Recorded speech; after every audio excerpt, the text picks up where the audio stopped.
Alright, for you guys following along with the 2004 clapped out PW50 build, I have been doing things off of the camera because I am lazy. That's not a Chinese carburetor anymore.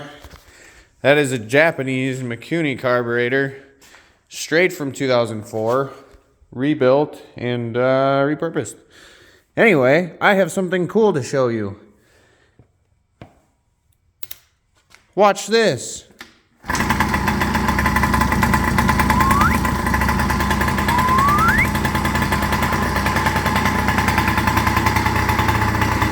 It runs. And it runs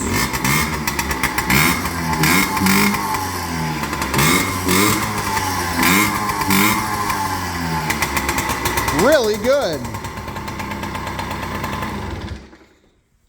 I'm a little excited about that. I think I need new plastics, but other than that, oh, I also need a bracket here.